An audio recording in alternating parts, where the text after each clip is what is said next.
Muy buenos días. Hoy día 8 de octubre es el día que se recuerda en el Perú como el combate de Angamos, donde lideraba la Armada peruana don Miguel Grau Seminario.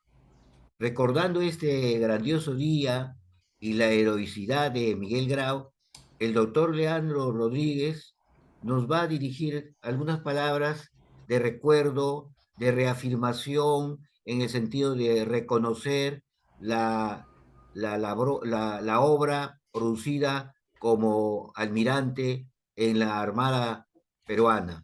El doctor Leandro tiene la palabra. Muy buenos días. Buenos días, Ismael, muchas gracias. Buenos días, doctor Francisco Merino. Bueno, el día de hoy recordamos lo que en nuestra cultura se denomina la batalla de Angamos. Me parece importante tal vez reafirmar que la historia es fundamental, es de fundamental para un país enseñar historia como debe ser, porque la historia nos permite conocer el pasado para vivir el presente con proyección al futuro. Y conocer el pasado es importante porque si nosotros no conocemos el pasado, volvemos a repetir los errores en el presente que lo cosechamos en el futuro. En relación a la batalla de Angamos, siempre en el colegio nos enseñan una historia tal vez construida, tal vez hecha de alguna medida que puede tener algunas cosas buenas, pero muchas veces inexacto también. En la guerra con Chile, Grau no fue partidario de entrar a la guerra con Chile. Grau se opone a eso. ¿Por qué se opone? Porque Perú no estaba preparado para poder enfrentar a Chile.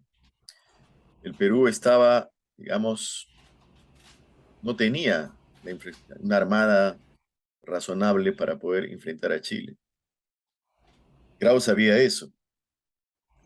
Entonces, cuando el Huáscar, que es un barco que fue capturado por los chilenos, no era un barco de guerra, era un carguero que se adapta como barco de guerra.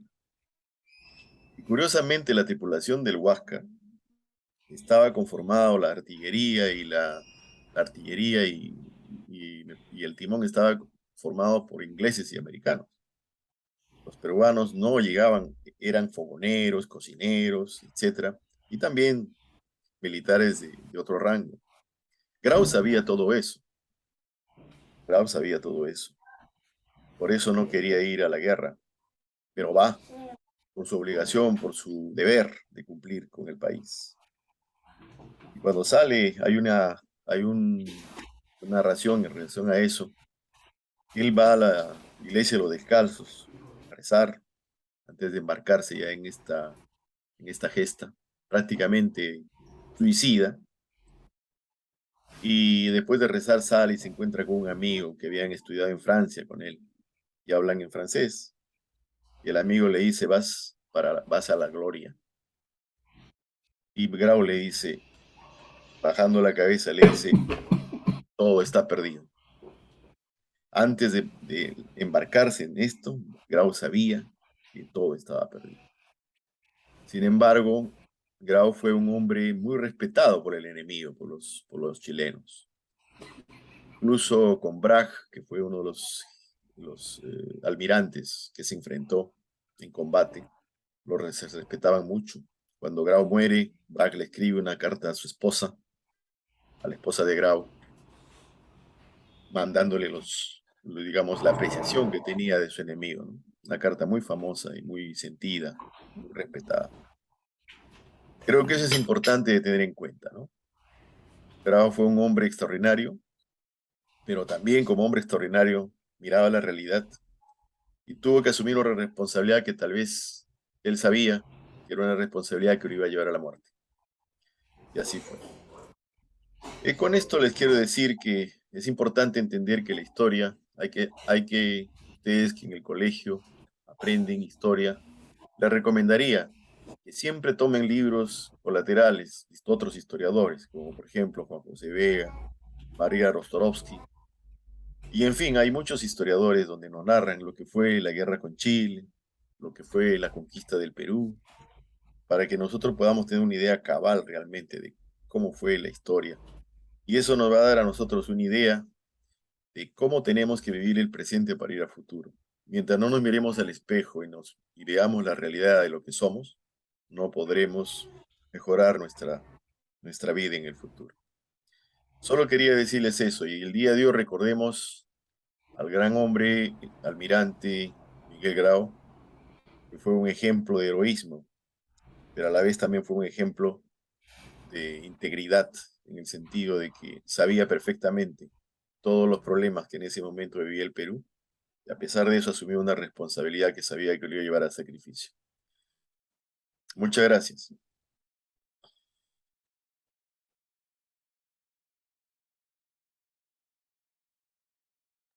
Tu micro está apagado, Ismael.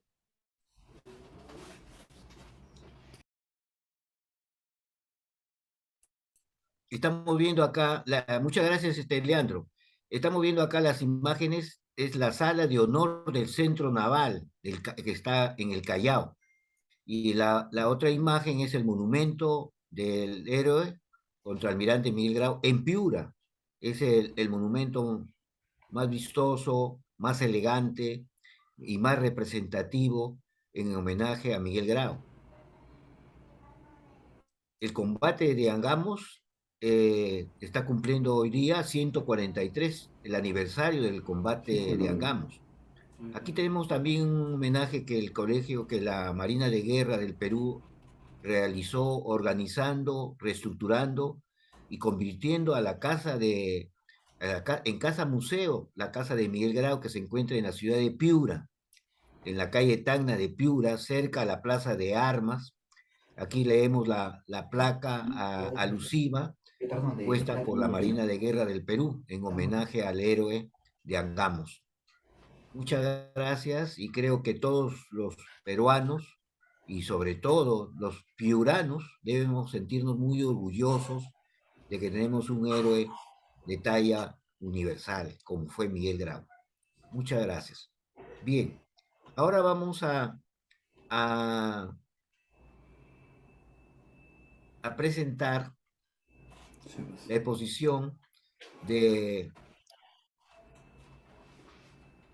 el arqueólogo, ¿no? Jorge Merino Jiménez, Francisco Merino Jiménez, Manuel Francisco. Francisco, Francisco Merino Jiménez, quien nos va a hacer una exposición relacionada con el campo de su investigación. Le hemos denominado instrumentos musicales de las culturas antiguas del Perú. Entonces nos va a ilustrar cómo estos materiales que producían sonidos que podían ser muy agradables para los pobladores, sus manifestaciones, sus expresiones, sus alegrías a través de estos instrumentos. Entonces lo dejamos a continuación con la exposición de Francisco Merino Jiménez, quien ha realizado estudios en la Universidad de San Marcos, egresado del Colegio San Miguel de Piura, y también ha tenido una serie de estaciones en diferentes países donde ha compartido sus investigaciones y también ha tenido relaciones con personajes muy importantes del campo de su investigación. La última publicación que conocemos de él es un artículo publicado en una revista de arqueología, ¿no? De, de, donde él escribe con varios investigadores un trabajo relacionado justamente con el tema de los instrumentos musicales. Entonces, la palabra la tiene Francisco Merino Jiménez. Buenos días. Es un honor, una satisfacción muy grande dirigirme a ustedes y además que el portador de la invitación sea Ismael Saavedra, con quien nos conocemos prácticamente desde niños. Somos del mismo barrio, de la calle Junín, con Apurímac. Hemos estado en el Colegio San Miguel,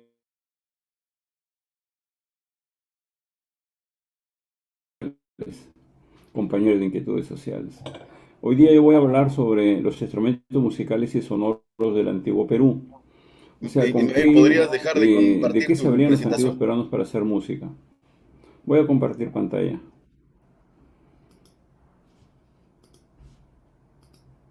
Ya, los instrumentos musicales son los que producen notas, En cambio, los instrumentos sonoros solamente producen una sola nota, ¿no? Los instrumentos musicales en el viejo mundo, y cuando digo viejo mundo me refiero tanto a Europa como a Asia, son muy antiguos. Por ejemplo, hace 45, entre 40 y 38 mil años ya había instrumentos musicales en la zona del que es el centro de Europa, en lo que es Eslovenia, que es de la antigua Yugoslavia.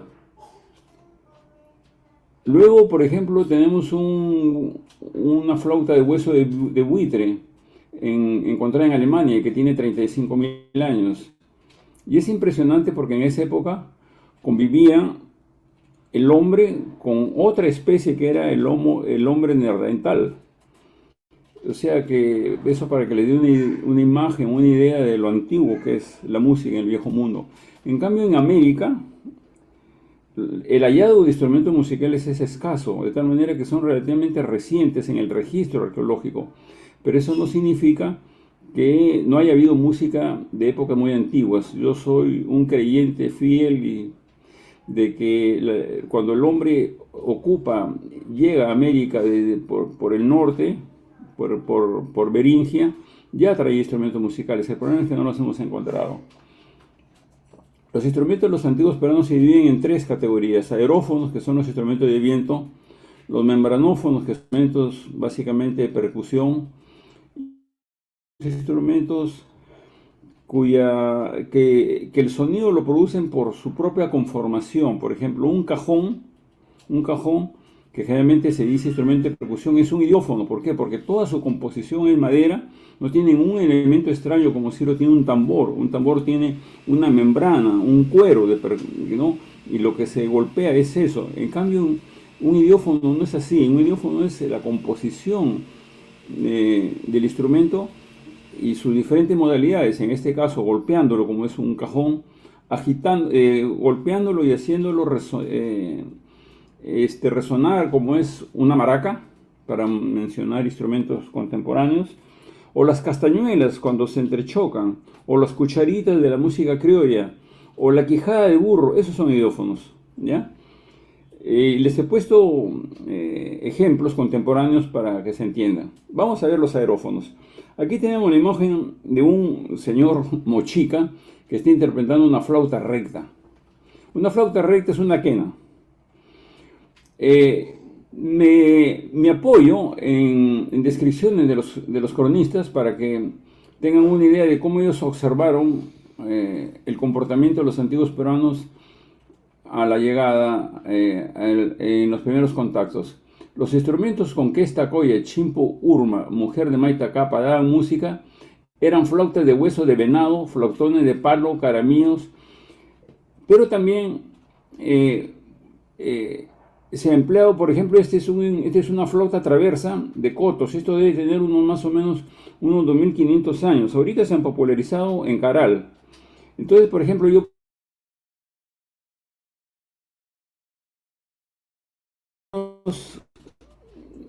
unos 3500 o 3000 años antes de Cristo, y las más famosas son las que se han encontrado en Caral, que son flautas traversas, ¿no? Como ¿por qué es una flauta traversa? Porque el sonido, el agujero por el que se sopla está en la parte superior, en el eje del cuerpo, y se digita en los extremos para producir las notas. Se digita en los extremos. Estos en Caral se han encontrado como 30.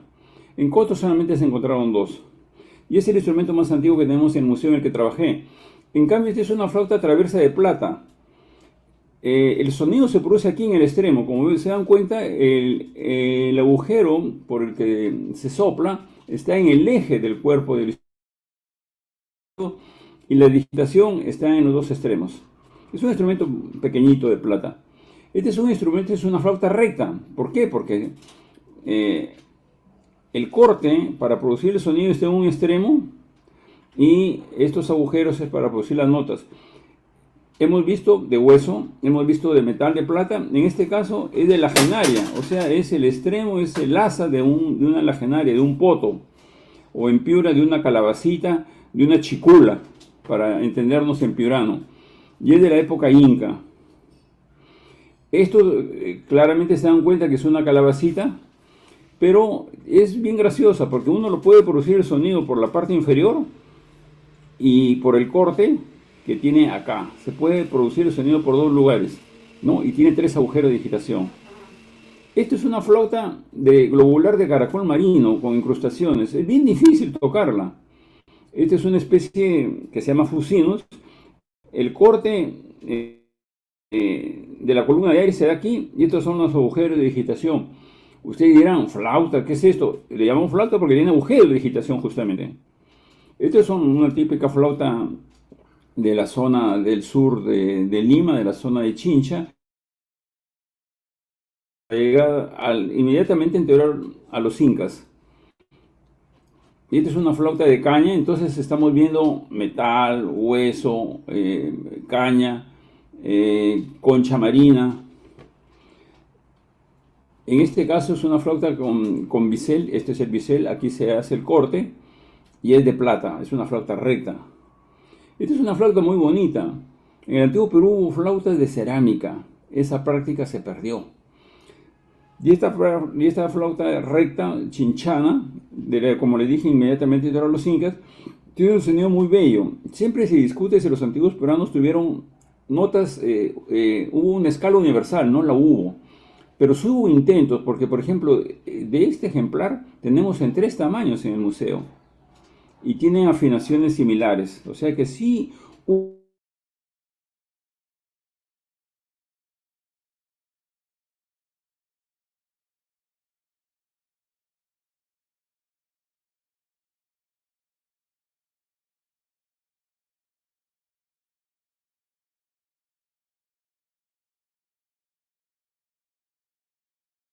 quechua antara en Aymara Siku.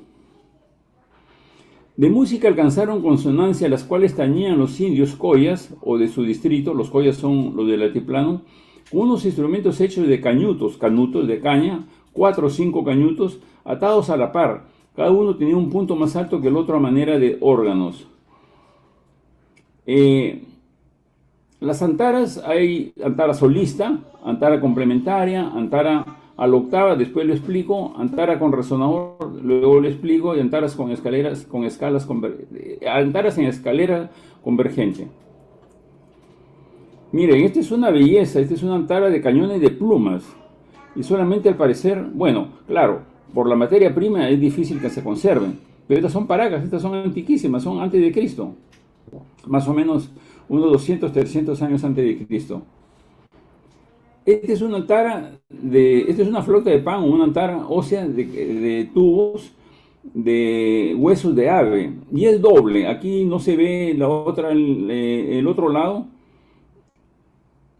Esta antara es bien interesante. Tiene 3 diámetros en los tubos, 1, 2, 3 diámetros. Eso hace que el sonido que produzca sea un sonido que se llama sonido rajado. En física ese fenómeno se le conoce como batimiento. Aquí tengo una antarita que tiene 2 tubos. De los tubos, esta es una copia de una antara nazca que tiene tubos de 2 diámetros. Entonces el sonido teniendo un tubo de 2 diámetros es más o menos así. Ahora escuchen cómo es un sonido cuando tiene 3 diámetros.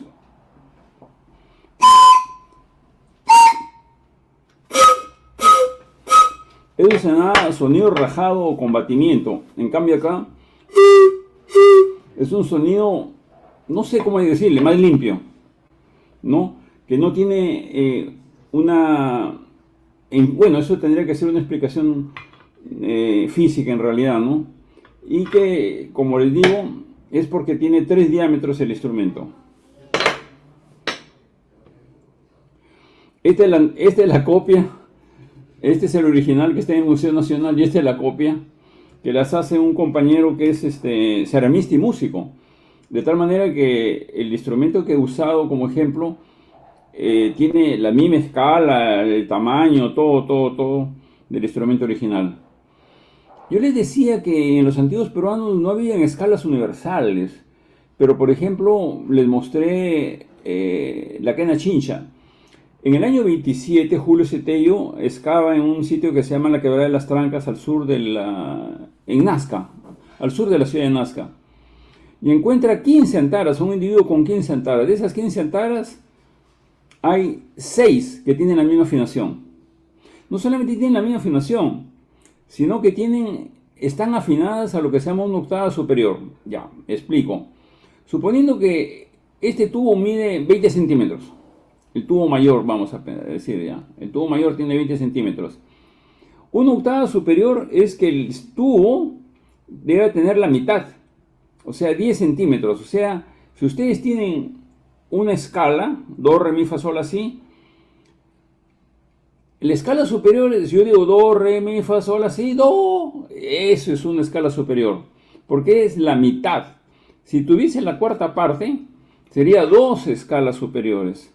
En el Museo del Banco Central de Reserva tienen 5 antaras Nazca, que son 2 escalas superiores. O sea que el ejemplo se reitera, se repite. Y lo digo aquí porque eso significa que hubo la voluntad de construir instrumentos con una afinación singular, compartida. Estas antaras son rarísimas. En apariencia uno la ve llanita. Esta es inflada como una empanada piurana. Tiene un diámetro, 2 diámetros, 3 diámetros. Esta no ha sido reproducida de tal manera que no sabemos realmente cómo suena. Pero hay ensayos, haciendo modelos matemáticos uno podría sacar cómo es el sonido de esta antara. La cultura salinaria es una cultura que precede a los mochicas. Es a finales de la era anterior, antes de Cristo, y precede a los mochicas. Es contemporánea con el final de Paracas. Y una antarita de plata chimú que es una belleza. Y una antara de cañas con resonador. ¿Qué cosa es un resonador? Cuando le dije ya, yo soplo, es una antara que tiene 2 filas. Yo soplo la fila anterior y hay una fuga de aire cuando yo soplo de todas maneras que me produce un eco con la fila delantera, ¿no? Estos instrumentos funcionan como un instrumento acompañante, Y eso se ve en el altiplano. Y este es Chancay. Esto es inmediatamente anterior a los incas, o sea, entre 900 o 1000 a 1400. Y su práctica es muy antigua y subsiste hasta nuestros días en el altiplano. Esta es una copia en cerámica de lo que sería una antara de cañas. Una antara de cañas es una reunión de tubos, también es con resonador. Y estas cintas son las cintas de corteza de caña con las que amarran y unen los tubos, ¿no? De tal manera que la inspiración para hacer esta antara chinchana, que es inmediatamente anterior a los incas, fue una antara con tubos. Y nuevamente tenemos el ejemplo de los resonadores, que es un instrumento que funciona como te le digo, como si delante suyo tuviera un instrumento aditado que funciona con el escape del sonido cuando yo soplo la primera fila. Las trompetas. Y cuando él soplaba su guanapaya, los pueblos separaban sus llamas y con eso aumentaban las llamas. Francisco de Ávila es un cura que entrevistó a indígenas de la zona de Huarochirí. Es el único texto exclusivamente en quechua que tenemos sobre el antiguo Perú. Venían junto al dicho carnero, o sea, los camelidos, tañiendo unos caracoles de la mar horadados llamados Guayaquepa, Cristóbal de Molina el Cusqueño. Modernamente empleamos el término pututo. El término pututo es caribeño. El término antiguo en quechua era Guayaquepa. Y en la zona de Lima, Guanapaya. Las trompetas deben ser muy antiguas, pero hay que construirlas, generalmente de cerámica, de metal, pero tienen la posibilidad de hacerlas de materias orgánicas. Por ejemplo, en Caral, junto con las flautas traversas, se han encontrado unos tubos. Esos tubos, nosotros, desde nuestra perspectiva, suponemos que son trompetas, ¿no? Y luego aparecen en Cunturhuasi, que es en Cajamarca, un sitio famoso pues excavado por los japoneses, donde hay un museo local en pleno campo. Pero más importantes son los pututos o las guayaquepas de materia orgánica de caracol. Este que está a la izquierda es un Strombus galeatus, el de la derecha es un Strombus peruviano y este es un Malea ringens. El Strombus peruviano sí se encuentra en aguas peruanas, en el Pacífico Norte, y el Malea ringens también, pero el Strombus galeatus hay que traerlo desde el Ecuador, de lo que actualmente es el Ecuador. Y aparece en el registro arqueológico desde más o menos unos 1200 antes de Cristo, 1300 antes de Cristo. El más famoso es uno que se encontró en un lugar que se llama Puncurí. Puncurí queda en la costa del departamento de Ancas, es pre-Chavín. En Chavín se han encontrado 20 de un porrazo. En el lugar que les conté antes de Cunturhuasi se han encontrado 3 y además con grabaciones. Y acaban de encontrar 10, hará 15 días se dio una noticia en un sitio que queda en la provincia de Chota, que se llama Pacopampa, que es excavado por los japoneses y por la Universidad Nacional de Mayor de San Marcos. Si ustedes quieren imaginarse cómo sonaba este instrumento, debe haber sonado así.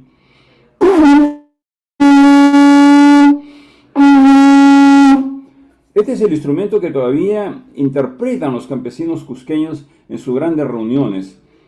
Y hay una cosa que debo decirles, estos instrumentos fueron muy populares en la época formativa, que es la época que va entre pre-Chavín y la época Chavín. En la época de los mochicas, de los nazcas, desaparecen estos instrumentos, desaparecen y reaparecen recién en la época de los incas. Como tenemos oyentes piuranos, uno de estos instrumentos se encontró por el arqueólogo Polí en Ayabaca, en un sitio que se llama Olleros. También se ha encontrado en Cayingará, que es donde se encontró la Venus de Frías. Acá, en cambio, este es el Malea ringens o caracol bola, en nombre vulgar. También son muy antiguos, pero son muy escasos, no fueron muy populares en el antiguo Perú. Pero tienen otra resonancia.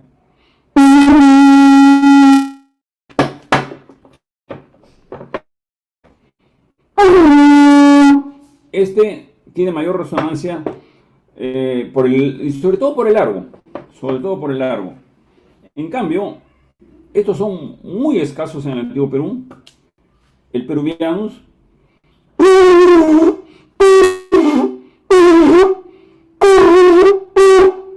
es mucho más agudo por el largo. Y bueno, y además yo no soy un buen vientista, así que me disculparán en ese sentido. Pero después los norteños dejan de usar los caracoles naturales, llamémoslos, y los hacen de cerámica. Y eso fue un uso básicamente norteño. Los sureños no lo emplearon básicamente. Luego tenemos las trompetas rectas de cerámica. Pucar es una cultura que precede a Tiahuanaco, que es una cultura del altiplano peruano-boliviano. Tiahuanaco todo el mundo tiene referencia de él, pero de Pucara muy poco. Pero son los padres de los tiahuanaquenses, son los padres de los tiahuanaquenses. Esta es una trompeta de cobre moche. Visiten el Museo Provincial del municipio de Piura, hay una trompeta bicus hermosa de cobre, cuando menos tiene 1,50 m o 2 metros. Estas trompetas de cerámica, este mochica, esta es una cultura recuay que es del Callejón de Guaylas, y esta es una trompeta nazca. Esto es, por ejemplo, una trompeta con una vuelta significa que yo ahorro largo, pero produzco un sonido similar a un instrumento recto, solo que el tamaño crecería. En cambio, al darle la vuelta, ahorro el extender un instrumento en toda su longitud. Pero el interés es si esto tiene, suponiendo 60 centímetros, hay que sumarle todo esto, y ese sería el largo de la trompeta. Ese sería el largo de la trompeta a la hora que queremos explicarlo.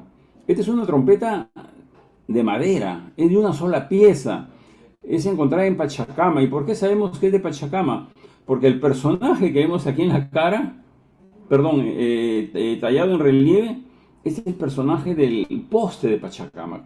Es de la época Wari, vale decir, entre unos 600 a 900 años antes de Cristo.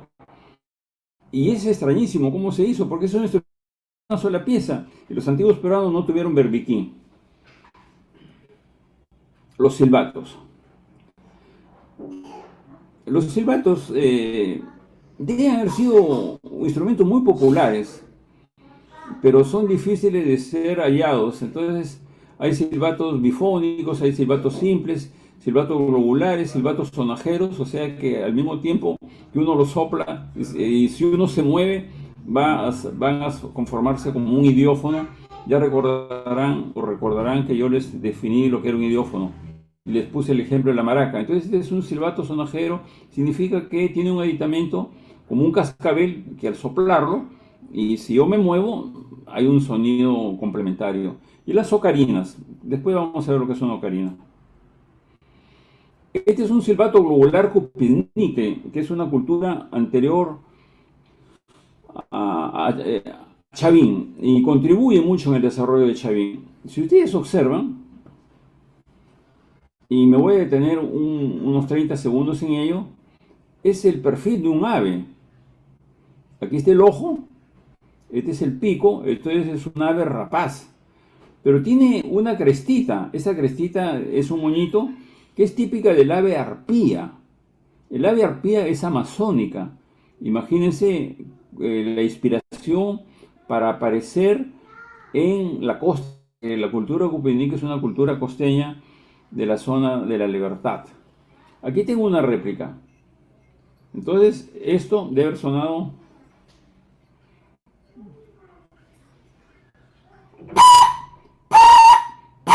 así, debe haber sonado. Esta es una réplica.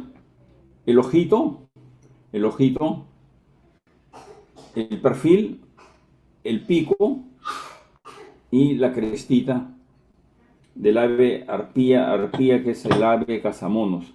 Estos son silbatos bifónicos. Aquí tengo una réplica de un silbato bifónico norteño. Si el silbato fuese monofónico, su sonido sería así, o sería así, ¿no? Ahí se dan cuenta que el otro silbato tiene otra nota. Al sonar juntos, el efecto es así. Se dan cuenta que lo que estoy soplando, lo que estoy interpretando, son dos instrumentos al mismo tiempo. Bueno, hay silbatos les he presentado en cerámica y hay en metal, norteños. Este es una belleza, este es un silbato hecho de algarrobo, de madera de algarrobo, y tiene un sonido muy bello, agudo, muy nítido. Y silbatos de materia orgánica y de cerámica. Este, por ejemplo, este es un tubo de hueso que está unido, en realidad se sopla por acá, por la izquierda, que es cerámica. Es un instrumento mixto y es paracas y fue único de ellos, que imita un pacaro limeño y una guava norteños, ¿no? Y silbato de valvas de molusco, ¿no? O que imitan la valva de los moluscos, como es este caso de cerámica. Son de difícil ejecución, ¿ah? Porque el corte hay que hacerlo por el labio. El corte de la columna de aire, quise decir. Las vasijas silbadoras. Estos son instrumentos muy típicos de los antiguos peruanos. Abundan. En el museo tenemos una colección de más o menos cerca de 2000 instrumentos musicales y sonoros. De ellos, 800 son más o menos vasijas silbadoras. Estas vasijas silbadoras, ¿cómo funcionan? Uno introduce agua y al agitarla, el agua desplaza la columna de aire que está en la parte delantera. Y acá hay un sonido que permite la fuga del aire, perdón, hay un silbato que permite la fuga del aire y obviamente al producir la fuga del aire produce el sonido. En este caso tienen el mismo silbato incorporado, escondido, oculto dentro de la cabeza del personaje. Este es Vicus, este es Nazca y este es Mochica. ¿No? Son vasijas silbadoras de un solo cuerpo, pero de silbato complejo. Este es Vicus, son Virú, que es una cultura contemporánea anterior a los mochicas y contemporáneos. Esos son de dos cuerpos, de tal manera que la producción del sonido nos va a parecer más clara, porque si yo lleno de agua, este es un puente, este es un canal, yo lleno, al inclinar la columna de aire desaloja el cuerpo, la parte superior del cuerpo delantero, y el silbato que está oculto produce el sonido. Estas son vasijas silbadoras de doble cuerpo mucho más tardías. Pero aquí hay esta que es de silbato complejo y estas son de silbato simple. El silbato está oculto aquí. El silbato está en la nuca del personaje. En cambio, estas son de silbato, la de la izquierda, que es un lobo marino chancay, lo cual aprovecho, ya que dije que es un lobo marino chancay, produce un sonido que imita el aullido, porque el lobo marino emite un sonido que parece así como de un mamífero cánido, como un cánido, más o menos. Ese es un sonido así, de tal manera que el silbato nos permite la producción de ese sonido. Los membranófonos son los instrumentos que tienen una membrana de percusión. Antiguamente se le llamaba instrumento de percusión. Lo que pasa es que hay membranófonos que a veces tienen sus subdivisiones. O sea, se prefiere llamarle membranófono porque tiene membrana de percusión para distinguirlo de otros que no tienen membrana de percusión, como el cajón peruano. El cajón peruano no tiene membrana de percusión, por eso se llama idiófono. Cuando salían a sus fiestas y placeres en alguna plaza, juntábanse todos indios y dos de ellos con dos atambores hacían son, o sea, eran sonido, donde tomaban otro delantero al siguen y llevando cada uno la cantar, todos lo hacían en un tiempo. Pedro Ciese de León, Crónica del Perú. Los membranos deben ser muy antiguos, pero como deben haber sido de materia orgánica, son difíciles de que se conserven. Entonces los membranos que tenemos en el Perú son básicamente de materia inorgánica. El cuerpo es de cerámica. Esta es una excepción. ¿Por qué? Porque el cuerpo del instrumento son palitos, son cañitas, como de una quincha. Y el instrumento fue forrado y pintado y estas son las membranas de percusión. ¿Por qué? Porque tiene dos membranas de percusión. De este instrumento, o de este modelo de instrumento, solamente existen tres en el mundo. Uno en Alemania, uno en el Museo de Huacho y este en nuestro Museo de Pueblo Libre. Pertenece a un sitio que se llama el Castillo de Guarmey, que hace poco, ahora ya unos años, fue excavado por una misión polaca. Y es de la cultura Wari, ¿no? Que es una belleza realmente. Y a este le llamamos tambor reloj de arena. ¿Por qué?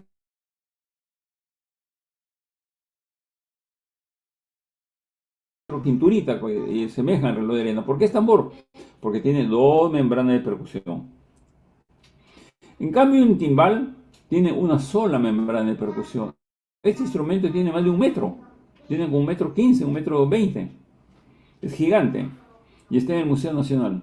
Fue encontrado por Tello en la década del 20. Los timbales de cerámica Nazca, este tiene todavía, conserva el cuerito, el de la izquierda, ¿no? Y son timbales porque, reitero, tienen una sola membrana de percusión. Los idiófonos son instrumentos de entrechoque. Por ejemplo, los cascabeles, el cascabel para que juegue un niño, que en Piura le dicen chinesco, ese es un idiófono. La quijada de burro es un idiófono. Los palitos con los que se lleva el ritmo en la música peruana, un par de palitos, ese es un idiófono. Los chicos cuando raspan dos conchitas, ese es un idiófono. Entonces hay los idiófonos de agitación, como es en el caso de este personaje Mochica. Bailaban con caracoles y conchas en las piernas que suenan como cascabeles. Martín de Murúa. La típica definición de un idiófono por agitación. Los idiófonos deben haber sido muy antiguos. Hay desde los periodos precerámicos. Cuando digo periodo precerámico, llamado arcaico en la arqueología peruana, es que se refieren a que son producidos en un periodo en que no había cerámica, no había metales y no había textiles. Un típico sitio arcaico es Caral, para seguir con el ejemplo que estoy usando desde hace ya un buen rato. Por ejemplo, estos son vasos sonajeros chimúes. ¿Por qué son vasos? Porque pueden contener un líquido, ¿no? Y acá tienen piedrecitas. Si yo los agito, van a producir sonidos. Y son una pareja. Estos vasos sonajeros ceremoniales en oro y plata son chimúes. O sea que uno podía beber y si bailaba, danzaba, producían un sonido complementario que estaba en el cuerpo, en este caso por los piedrecillas que hay en el interior y en este caso por el entrechoque de estos tubitos de metal que están colgando. Las orejeras con cascabel de oro, ustedes saben pues que los mochicas y los chimúes y los lambayeque eran grandes orfebres y tenían pues muchos aditamentos en el cuerpo. Por ejemplo, el señor de Zipán tenía lo que se llama una especie de cascabel que le colgaba en la cintura, que tenía orejeras, tenía una especie de sonaja de metal como cetro. O sea, ese personaje al moverse con su solo movimiento debe haber producido ruido. Este es un tupo con un cascabel de plata. Este es el cascabel. Esta es la cabecita, ¿no? O sea, este es un prendedor, un tupo, es un prendedor, de tal manera que la persona que lo llevaba producía sonido, por ejemplo, si es que danzaba. Este cascabel debe haber estado adherido a un bastón sonajero. Este es un bastón sonajero con el cual yo puedo llevar ritmo. Y esto es lo más simple, ¿no? Por eso dije que los idiófonos de materia orgánica deben haber sido muy antiguos. Lo que pasa es que la naturaleza no permite su conservación. Bueno, y la gran pregunta, ¿en el antiguo Perú se juntaban los individuos para hacer música? Yo diría que sí.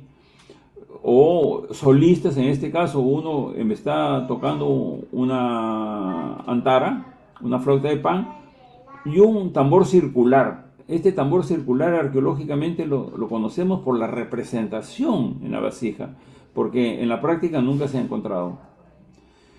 Como sale el Inga a pasear con sus lacayos y morriones y estandartes, trompetas y flautas, danzas y taquis, bailes, y llevan indios chunchos desnudos por gala y señorear, y salen con sus santas quispe, rampa, anda de piedras preciosas, de ahí viene el apellido Quispe, pues, Quispe, que apellido tan popular, con su colla señora, asimismo sale a pelear, o a Mampoma de Ayala. Esta es una tableta que encontró Julio Cetello en la zona de Palpa y sobre la cual escribió en la década del 30. Tiene a dos jóvenes, se sabe que son jóvenes porque tienen los aditamentos para la deformación craneana, un adulto que interpreta una antara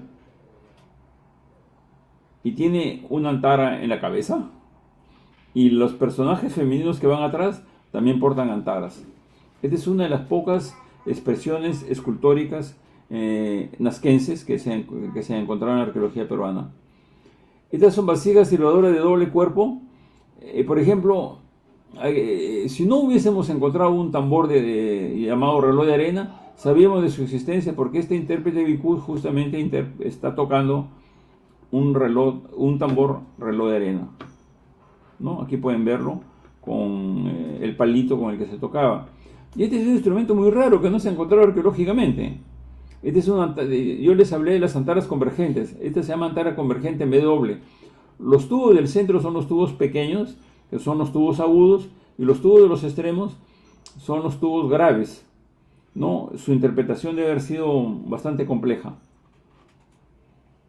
Bueno, y siguen apareciendo los intérpretes, en este caso de una flauta de pan, en este caso de un idiófono.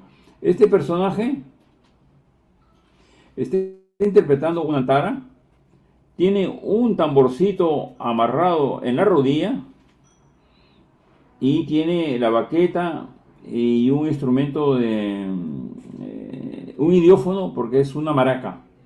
En este caso es un personaje que tiene un tamboril y es una vasija silbadora simple porque el silbatito está aquí, apenas se nota. Y hay muchas danzas, sobre todo entre los mochicas, pero nos es difícil interpretarlas. ¿Por qué? Porque los antiguos peruanos no hacían retratos, no hacían retratos, de tal manera que sus imágenes deben ser de tipo mítico, de tipo simbólico, de tal manera que desde el año 2022 no podemos, mentiríamos si decimos, ah, estos están haciendo tal o cual cosa, eso sería mentir. Bueno, les agradezco la oportunidad que me han brindado. Todo lo que he mencionado forma parte de los fondos del Museo de Arqueología, Antropología e Historia del Perú, que es el museo que funciona en Pueblo Libre. Y además también forman parte de una investigación que hicimos en el museo que se llamó Proyecto Guayaquepa, ¿no? El proyecto Guayaquepa, como le dije, es el nombre de las trompetas de caracol de los antiguos peruanos. Gracias. Muchas gracias, Francisco Merino. Muy interesante la exposición, bastante ilustrativa, bien documentada y en detalles muy interesantes. Una pregunta que quisiera hacer, Francisco, es la producción de los instrumentos, ¿era una producción de familia a familia o había una entidad que producía estos instrumentos? Mira, la única referencia que tengo escrita es de Garcilaso La Vega. Garcilaso La Vega dice que en el antiguo Perú el oficio de músico, había el oficio de músico. Ah, Eran como personajes palaciegos, ¿no? Inclusive había géneros musicales, porque el resto de los cronistas nos da descripciones muy amplias, pero muy generales, ¿no? Por ejemplo, se sabe que las mujeres que las mujeres cantaban y tocaban tiñas, no tocaban, por ejemplo, antaras. Ese era oficio de hombre, ya. ese era oficio de hombre. Entonces el músico era oficio masculino y las mujeres solamente tocaban tiñas. Y eso se da, uno cuenta muy claramente en los dibujos de Omampoma. Pero también yo me hago la pregunta, ¿y cómo hacía la gente a nivel popular? Y otra expresión de que eran especialistas es la calidad del acabado. Por ejemplo, si uno ve las antaras nazcas, tiene un acabado impresionante. Eso no lo podía hacer cualquier personaje. Debe haberlas hecho un especialista. Entonces, pero son respuestas de tipo indirecto, salvo la referencia de Garcilaso La Vega, que dice que los músicos eran profesionales, que era oficio como tal. Así como había orfebres, había músicos. La otra palabra que has mencionado al comenzar la exposición del tema es la palabra pan. ¿Podrías explicarnos para los estudiantes sobre todo la Ah, palabra pan? ya. eh, Pan era un sátiro. Es el personaje que perseguía a las chicas en los bosques en el Olimpo romano. En el Olimpo romano. Entonces es el personaje que tiene cuernitos, tiene cuerpo de gente, cuernitos y patas de cabra. Sí. Y eres el dios Pan, y era el culpable de embarazar a las chicas, a las madres solteras. Él era, ese es el dios Pan. Cuando las chicas se perdían en los bosques, bueno, Pan aprovechaba la circunstancia. Y se llama flauta de Pan porque siempre aparece con su antarita. Ya, ya. Aparece con su antarita. Entonces el término técnico para la que nosotros es antara, o siku, que yo lo mencioné al comienzo, es flauta de Pan. Y si queremos entendernos en la comunidad académica, tenemos que decir esta es una flauta de pan, porque si decimos una antara, no nos entiende nadie. Cuando la gente, cuando los chicos, seguramente todos nosotros hemos visto la película de los 10 mandamientos, cuando los hebreos salieron de Egipto, alguien se posó con una trompeta anunciando, bueno, ¿para qué servían las trompetas en este caso? en el caso Bueno, de lo que has explicado. las trompetas me da la impresión, y con el ejemplo que tú muestras, el sofar, que es una trompeta de cuerno de cabra, el sofar, ¿no? En nuestro caso, por ejemplo, a mí me cuesta, o sea, este pututo es pesado. Yo no me imagino a un chasqui corriendo con su pututo, pero así lo describe como un poma, ¿no? Y como te dije, solamente ahora lo emplean los campesinos en determinadas ceremonias. Bueno, y ahora a nivel político, ¿ah? A nivel político también se emplea. En la marcha de los Cuatro Suyos, pues hubo cuatro amigos que interpretaron justamente Strombus Galiatus, en la tribuna. Eso fue una cosa así impresionante, ¿no? Que tocan este instrumento, ¿no? Eh, En el caso de los egipcios es puramente religioso, nada más que religioso. Nadie va a tocar un sofá en un mitin político, nadie va a tocar un sofá en, ¿cómo se llama? En un quinceañero, qué sé yo, ¿no? Y como igual, acá el pututo solamente se toca en manifestaciones agrarias, en fiestas multitudinarias, ¿no? Lo que pasa es que su uso se ha recuperado. Este uso se ha recuperado. Para conseguirlos, una vez que estuve en Puerto Pizarro, me costaron baratos los caracoles, 35 soles creo, y un amigo los transforma y les pone en bocadura, porque tocarlos así directamente me es medio difícil. Porque pues, el caracol lo usan a veces para escuchar que hay el bravío del mar, ¿no? Bueno, claro, eso lo hemos aprendido desde pequeños y la mayor curiosidad cuando íbamos a Yacila y conocíamos el mar era pues buscar un caracol y para escuchar el sonido del mar, ¿no? Que es una imagen muy bonita, ¿no? Eh, claro, es un manejo interesante. Bueno, ¿alguna pregunta complementaria que quisieran hacer? Nos hemos excedido un poco del tiempo por lo interesante que es el tema. Yo creo que Sí, hay mucho he más que corrido. aprender. Sí. Bueno, de todas maneras es una cosa muy grandiosa escuchar tantas descripciones interesantes sobre la forma como han diseñado, han pensado, porque ha habido una moda de pensar para construir sonidos, ¿no es cierto? Yo siempre pienso que en las culturas antiguas del Perú, los pueblos han manejado la física muy bien, por ejemplo, en este caso, manejar los sonidos, lo que se llama ahora la Claro. transformada de Fourier, una serie de cosas interesantes, hasta en los mismos materiales, en la estructura de elaborar estos instrumentos, ¿no? No sé si hay algún comentario final podría hacernos, Francisco. Bueno, estos son estudios interdisciplinarios, ¿no? Cuando el amigo que nos antecedió mencionó a Cabur, ¿cómo se llama? En En Bolivia Bolivia.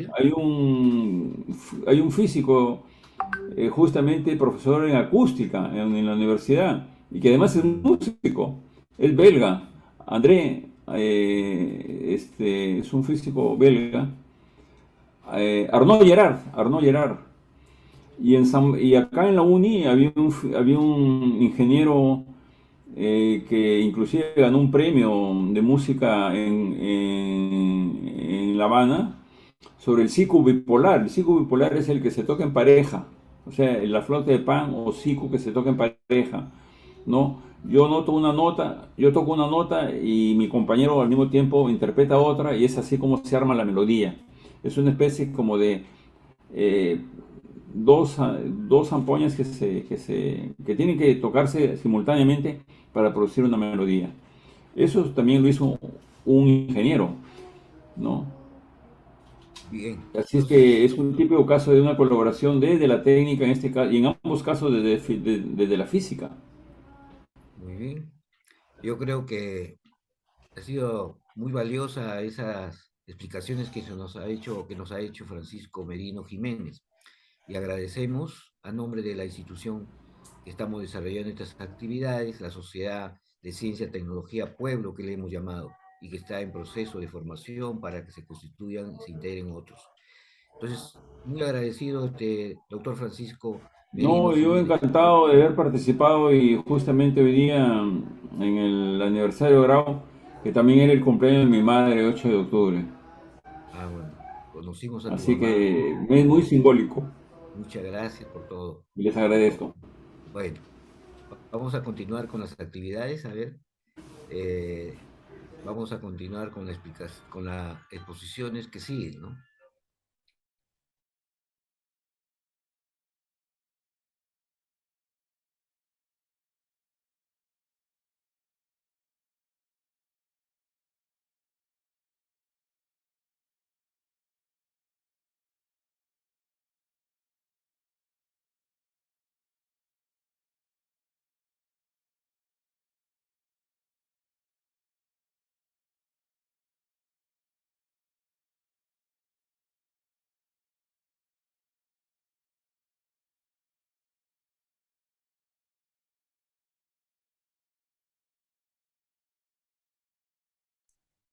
El tema de hoy día está referido al campo de la física o de las ciencias naturales que se llama la óptica. O sea, la óptica tiene que ver mucho con, o tiene todo que ver con las ondas electromagnéticas. Acá ven ustedes una pintura, ¿no? Del año 1435. Se llama El retrato de Giovanni John Arnolfini y su esposa. Bueno, ¿qué tiene que ver esto con la óptica?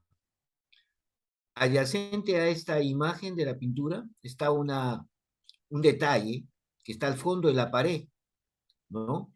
Colgando en la pared está un espejo. Es un espejo esférico que produce las imágenes que estamos viendo aquí. Las imágenes son construcciones realizadas con instrumentos y con las leyes de la óptica. Yo siempre le pregunto a los alumnos que vean esta pintura. Aquí cuando le presento la pintura, solamente les presento la parte superior, sin que aparezca el perrito acá y otras cosas. Pero, ¿con qué finalidad? Para preguntarles quién está delante de ellos, ¿no es cierto? Delante de la pareja, ¿no? En la forma que yo le presento la imagen, ellos pueden ver todo a través del espejo esférico, ¿no? Como los carros, cuando vamos en el carro, en el ómnibus, vemos que el chofer va manejando y va mirando todo lo que hay adentro del carro, detalles que hay dentro del carro. Otra pregunta que les hago es, ¿cómo es que es de día o de noche? Entonces, ¿cómo van a saberlo? Dirán algunos, de día o de noche. Miren ustedes que hay una ventana que también se ve en el espejo, ¿no es cierto? Significa que es de día, porque está reflejando la luz que viene del exterior, del ambiente. También les pregunto de qué material estaría esta lámpara que está colgada aquí, ¿no? Si es de madera o de metal. ¿Cómo me puedo dar cuenta que es de madera o de metal? Por el reflejo que se observa, ¿no es cierto? De la luz que ingresa hay un reflejo. Y solamente reflejan los materiales que son metales, ¿no? Que brillan, que reflejan la radiación, ¿no? La radiación electromagnética. Estamos observando, estamos hablando de ondas electromagnéticas. Entonces, las imágenes que nos produce un espejo esférico, ¿no? Son imágenes que se construyen obedeciendo a las reglas de la óptica.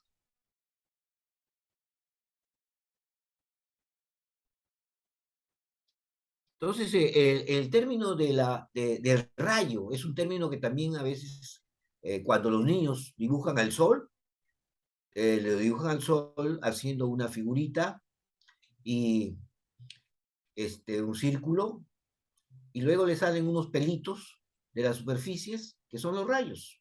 Entonces, el rayo es una representación geométrica, indica de dónde sale la radiación, ¿no es cierto? Es el punto de origen de la flechita o del rayo, porque el rayo se representa como un vectorcito, un segmento orientado, que tiene un punto inicial y un extremo con una punta. La punta, el punto del extremo, está indicando la fuente puntual, ¿no es cierto? ¿Dónde llega la radiación? El camino real que se llama así, el camino óptico, porque no es el camino, no es el camino real ni que el rayo tiene que ver con la trayectoria que tiene la radiación. La radiación no tiene trayectoria, ¿no es cierto? Son ondas electromagnéticas. Entonces lo que hacemos es una representación de indicar de dónde sale la radiación y a dónde llega. Entonces no se trata de un camino, como cuando hablamos de la partícula, como cuando hablamos de la trayectoria de un satélite, ¿no es cierto? O de un planeta, que hablamos de una trayectoria elíptica, pero aquí no es así. Entonces hablamos del camino real y hay un principio que se llama el principio de Fermat, que justamente dice que el camino real es aquel que le invierte el tiempo mínimo. Entonces la óptica es el estudio de los fenómenos del comportamiento ondulatorio de las ondas electromagnéticas.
Un momento, Ismael está nuevamente conectándose, por favor, un momento.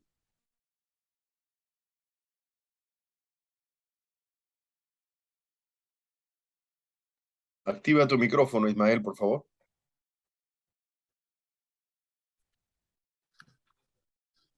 ¿Cómo hago para...? Ya está todo perfecto. Correcto. Entonces, continuando entonces con la explicación,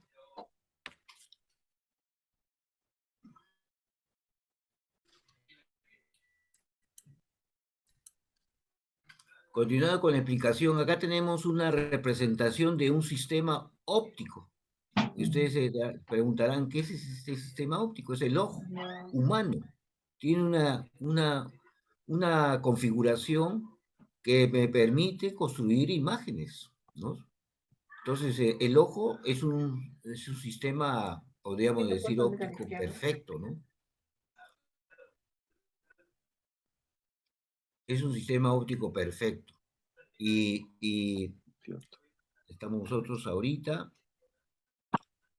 El sistema óptico estructurado de una masa gelatinosa, casi esferoidal, ¿no es cierto?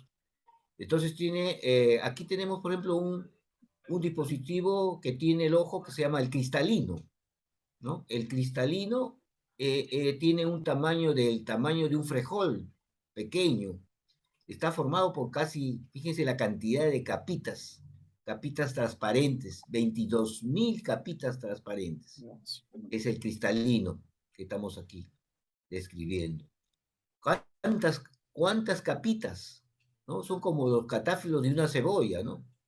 Cada una con diferentes densidades ópticas. O sea, la densidad óptica es una propiedad que me permite ir desviando la radiación o el,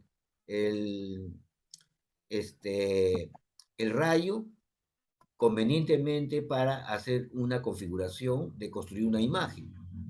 Y esa densidad óptica se mide con una cantidad que se llama el índice de refracción. Es una relación entre la velocidad de la luz de las ondas electromagnéticas es una cantidad tremenda, 300.000 kilómetros por segundo, y la velocidad que tiene la onda electromagnética dentro del medio. Entonces, esa relación, esa cantidad que se llama densidad óptica se mide para valores mayores que 1. En este caso, las capitas varían, las densidades ópticas de esta cantidad, 1.4 a 1.38, ¿sí? Y bueno, todo el globo del ojo tiene diferentes densidades ópticas. O sea, el humor vítreo, ¿no? El humor vítreo, digamos, tiene una densidad óptica de 1.33, y el otro es el humor acuoso, que tiene, digamos, todo este arreglo del ojo humano. Los obstáculos que presenta la radiación. Un cuerpo se interpone en el camino de la propagación de la radiación y forma esta sombra. Aquí tenemos un insecto que está posado sobre la superficie de una laguna, ¿no es cierto? La superficie que separa dos medios. O sea, da lugar a lo que se llama una capa tensa, pues se llama tensión superficial. Y las patas de este insecto se convierten como estos instrumentos que sirven para patinar sobre hielo, ¿no? Aquí estamos viendo que el extremo de la pata se está hundiendo la superficie, ¿no? Si logra ejercer más fuerza, él se va a hundir. O sea, la sombra que hace el insecto, interrumpiendo la propagación de la radiación, ¿no? Es la que se observa aquí en esta imagen. Acá tenemos otra imagen en la que es un trazo con puño y letra de Isaac Newton. Isaac Newton no solamente desarrolló la física del movimiento, la ley de la mecánica, la ley de la física que todos conocen cuando iniciamos esta clase. Acá tenemos un diagrama hecho por el propio Newton. La ventana donde ha hecho un agujerito para que entre la radiación. Aquí tenemos una lupa. Aquí hay un objeto que se llama el prisma. Y este prisma va a producir un fenómeno que se llama, la descomposición de la luz. O sea, la luz que ingresa a incidir sobre la lupa y que después ingresa en el prisma no es una luz monocromática, tiene muchas componentes. Los colores del arco iris, ¿no es cierto? Por ejemplo, del rojo al violeta. Entonces él hace, aquí estamos viendo de lo que escribe, ha anotado Isaac Newton con su puño y letra. Isaac Newton, haciendo la descripción de lo que se conoce con el nombre de la dispersión de la luz, la descomposición de la luz que no es monocromática, en sus componentes monocromáticas. Entonces el arco iris, aquí tenemos una imagen del arco iris, por ejemplo. El arco iris es un fenómeno de la dispersión. Newton hizo un instrumento que se llama el disco, que le lleva el nombre, el disco de Newton. O sea, una superficie circular en la que puso franjas, ¿no? De diferentes colores, y ese disco lo comenzó a mover, a girarlo con una cierta velocidad, y de manera que se hacía la recomposición. O sea, el arco iris es un fenómeno de la descomposición de la luz en sus componentes monocromáticas, producidas, por ejemplo, parecido a lo que Newton muestra en su diagrama que hemos mostrado, ¿no es cierto?, anteriormente. La luz se descompone del rojo al violeta. Eso se llama la dispersión de la luz. Entonces, este es el fenómeno que estamos hablando de lo que sucede cuando la luz pasa de un instrumento que es el prisma y se descompone. ¿Y quién hace aquí el papel del prisma? Las gotas de agua, ¿no es cierto? La luz incide sobre la gota de agua y se produce esta decomposición. Todos conocemos que en el extremo uno quiere buscar, en uno de los extremos del arco iris se puede encontrar oro, existe esa leyenda, esa fábula, ¿no es cierto? ¿No? Acerca de qué sucede, qué encontramos en el extremo del arco iris. Cuando hablamos de la radiación electromagnética, por ejemplo, el Sol emite una radiación, pero no es monocromática. O sea, monocromática significa un solo color, por ejemplo, en este caso, de la luz visible. Pero es diferentes ondas monocromáticas están señaladas en esta imagen, en esta figura. Del orden que estamos de la derecha hacia la izquierda, conforme va creciendo la frecuencia. O sea, las ondas electromagnéticas están caracterizadas por un valor que se llama la frecuencia o también la longitud de onda, y en otras la combinación de ambos es la medida de la energía que tiene cada tipo de radiación monocromática. Entonces, la frecuencia se mide en unidades de Hertz y la longitud de onda puede ser en metros. Aquí está indicado que es en metros la longitud de onda, pero dependerá de qué tipo de onda se trate. Por ejemplo, las ondas de radio se miden en metros, pero las microondas ya se miden en milímetros, ya son más pequeñas, y infrarrojos, ultravioleta, rayos X, ¿no? Y radiaciones nucleares. Esta porción pequeña de radiación electromagnética, todo este conjunto se llama el espectro electromagnético. Y esta es la parte del espectro electromagnético de la luz visible, el espectro visible, del rojo al violeta, ¿no es cierto? Entonces aquí podemos aprender con este gráfico que las frecuencias van aquí aumentando, ¿no es cierto? En esta forma, por eso está indicándose la flecha, y aquí la longitud de onda va disminuyendo, quiere decir que la longitud de ondas las longitudes de ondas de este lado son muy pequeñas y hacia la derecha van creciendo, aumentando a valores más grandes, como es el caso de tener ondas de radio, que son ya medidas de longitudes de metros, del orden de los metros. Si eso no ocurre de la misma manera, de la misma manera que estamos hablando de la frecuencia y de la longitud de la onda. O sea, una manera de escribir la longitud de la onda es identificándolas su, con su frecuencia, la frecuencia que se mide en Hertz, con la letra F. La letra F.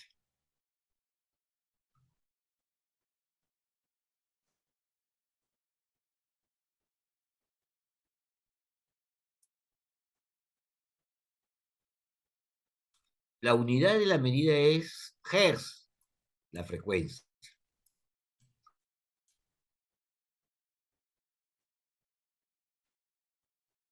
Y la longitud de onda tiene varias formas de medirse, con una letra griega que se llama lambda, puede medirse en metros, en micras, en nanómetros, y así hay una serie de unidades grandes y pequeñas. Por ejemplo, las ondas de radio son de longitud de onda del orden de los metros, ¿no es cierto?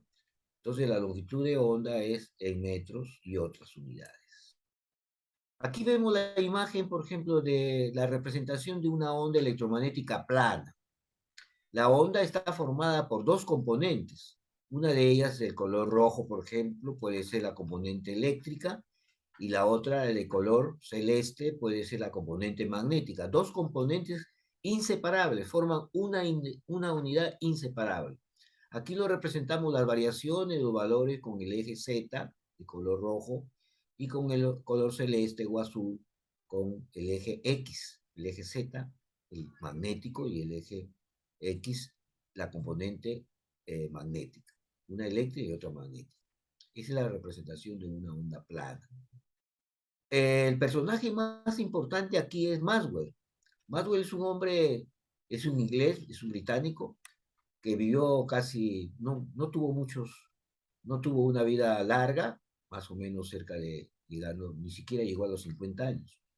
El otro personaje que aparece aquí, que yo lo resalto siempre cuando se dicta el curso de óptica, es Fermat, es un francés, ¿no es cierto? Que hizo cosas, descripciones, modelos matemáticos muy interesantes, que fueron realizadas mucho antes que Maxwell, mucho antes que se conociera qué cosa eran las ondas electromagnéticas. La luz es una onda electromagnética, ¿no? La luz, quién no menciona la luz? En la Biblia, por ejemplo, una de las cosas iniciales de las descripciones de la creación del universo es hablar de la luz, hágase la luz. O sea, tiene una antigüedad tremenda, como dicen de que la cultura egipcia, ¿no? Es la abuela de la civilización, creo que decía Herodoto, ¿no? La óptica es la abuela de las ciencias naturales, muy antigua. Los egipcios tenían espejos, veían sus cuerpos, las damas, las mujeres, ¿no? Tenían sus espejos para verse cómo se lucían, cómo se presentaban. Entonces, la óptica ha sido una de las ciencias naturales muy antiguas. Y en la época que vivió Fermat es una cosa bien interesante. Vivió también Newton. Estamos hablando del siglo XVII, ¿no? Del siglo XVII. ¿Y quién es Maxwell? Maxwell hace su teoría, es un personaje del siglo XIX, ¿te das cuenta? Del siglo XIX. O sea, cuando todavía no se conocía ni qué cosa era la luz. Se usaba, se utilizaba la luz, pero no se sabía qué cosa era. Newton, por ejemplo, decía que la luz era de naturaleza corpuscular, ¿no? Pero el que hizo una teoría inicial fue de la teoría de las ondas, ¿no?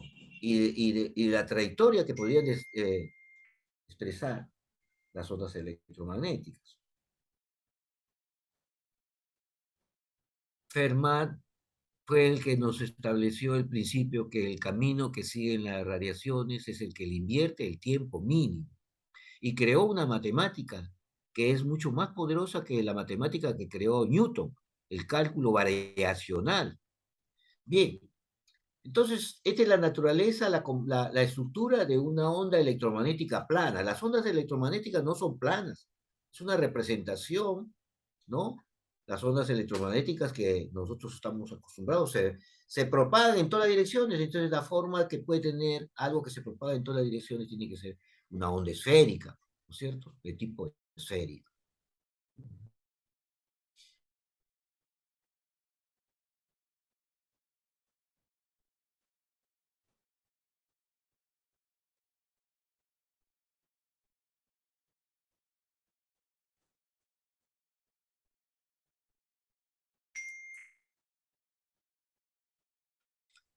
Entonces aquí tenemos el espectro electromagnético. Una serie de acontecimientos hay con las ondas electromagnéticas. Las ondas electromagnéticas son polarizables. ¿Qué significa que sean polarizables? Podemos nosotros orientar la dirección de propagación con unos instrumentos que se llaman polarizadores. También todo esto, esta característica es propia de las ondas electromagnéticas que son transversales, cosa que no ocurre con las ondas sonoras. Las ondas sonoras no se pueden polarizar. Y aquí hay una serie de fenómenos como es el efecto Tyndall, ¿no es cierto? Cómo podemos ver la radiación aquí hay una serie de partículas que dispersan la luz, ¿no? El efecto Tyndall. Generalmente en medios coloidales, por ejemplo, aquí tenemos la espuma que forma la cerveza, es un sistema coloidal. Entonces, estos medios que son partículas que están en el espacio, son partículas de tamaño muy pequeños, del orden del orden de las 10 a la menos 9 metros, o sea, un nanómetro, o casi como 10 veces una micra, ¿no? Micrómetro, 10 micrómetros. La propagación de las ondas electromagnéticas en el espacio libre es de 300.000 kilómetros por segundo, o también puede decirse de 3 por 10 a la 8 metros por segundo. Es el objeto más veloz. No es que sea Superman el objeto más veloz, esa es una cosa ficticia. Lo más veloz en el espacio libre, en el espacio vacío, como se dice vulgarmente, es la velocidad de 300.000 kilómetros por segundo. Entonces, la velocidad de un avión no llega a ser la velocidad de la luz.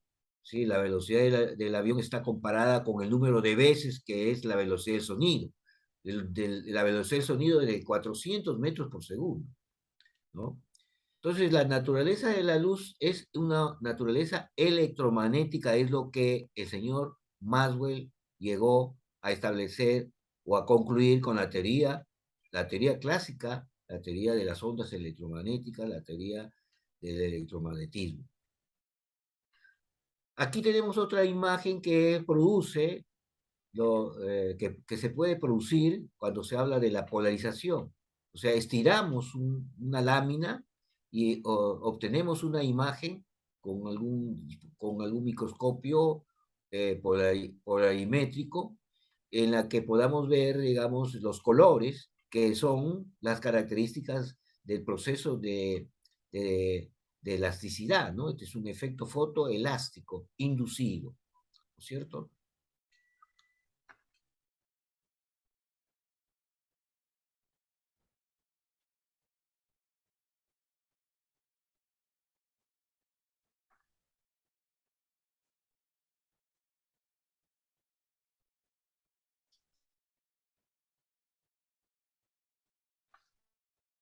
La sombra que hemos mencionado, que es el espacio oscuro o interrumpido de la propagación de la radiación, una zona interrumpida de la propagación,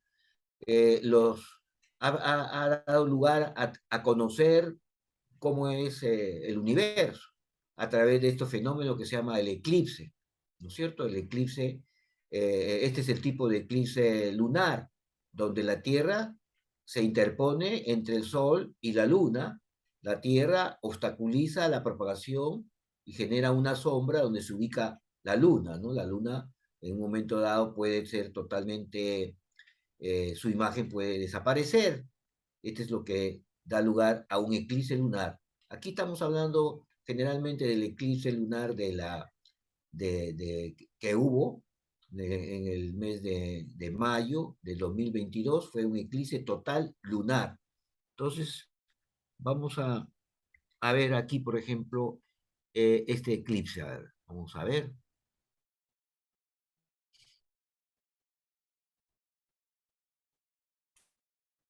Es un hombre con una vida apasionante, excéntrica y llena de misterios, y aunque en ciertas ocasiones ha sido centro de burlas, él continúa investigando e informando sobre los eventos paranormales de los cuales dice tener la certeza de que son reales. Se trata del periodista Jaime Maussan, quien le abrió las puertas a Raúl Benoit, no solo para revelarle los secretos de su vida, sino para ingresar al búnker que construyó debajo de la tierra, desde donde sigue vigilando el cielo. Desde que estaba en la escuela primaria empezó la fascinación de Jaime Maussan con los ovnis y los extraterrestres. Un gran número de mis compañeros vieron ovnis en 1965 y a mí me fascinó esa posibilidad de que realmente estuviésemos siendo visitados por seres de otros planetas. Según relata, pronto encontró sus razones para creer. Porque existían evidencias físicas, análisis en laboratorio.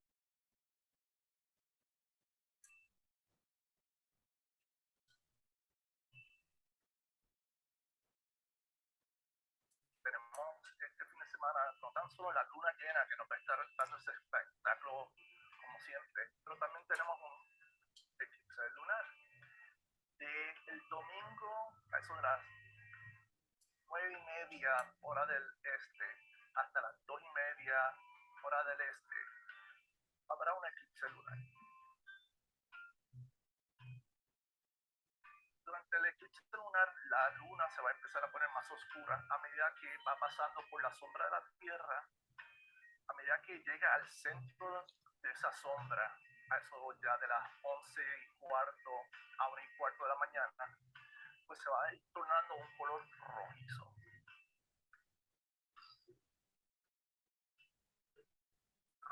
Desde esa época donde la luna pasa por el centro de la sombra de la Tierra, los rayos del sol están pasando a través de la atmósfera.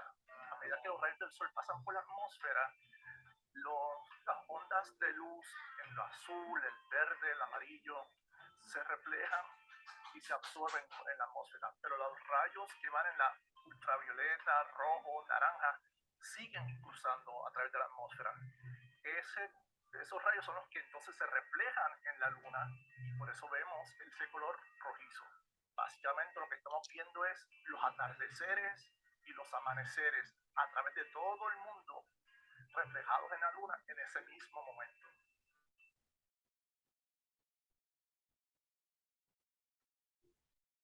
Una de las cosas características de la luna es que es como una cajita donde todo lo que ha pasado a través de los últimos 4,5 billones de años se ha mantenido. Como no hay una atmósfera donde hayan vientos fuertes ni hay agua, la superficie, pues se ha preservado lo que ha pasado durante todos esos billones de años, se ha preservado en la luna. Eso nos ayuda entonces a estudiar la formación de la luna y de los otros planetas y asteroides del sistema solar. Nos ayuda a ver cómo evoluciona, porque a pesar de que la luna se ve muerta, todavía está evolucionando, todavía hay cambios en la luna. Y estas cosas nos dejan aprender, nos ayudan a entender cómo funciona el sistema solar. Y también nos ayuda entonces a cómo utilizar los recursos que no están solo en la luna, sino también que vamos a poder encontrar a medida que vamos a los asteroides, a Marte, a otras lunas alrededor del sistema solar.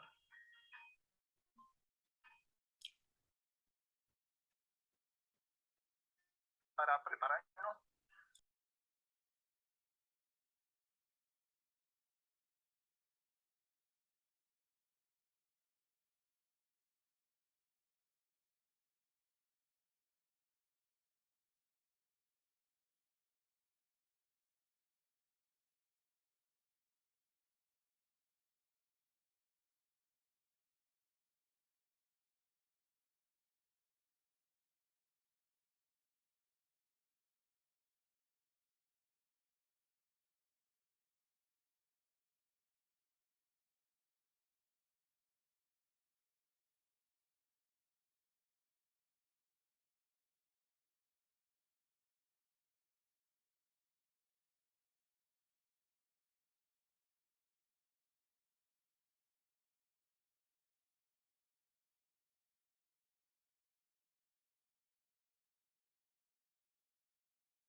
No audio.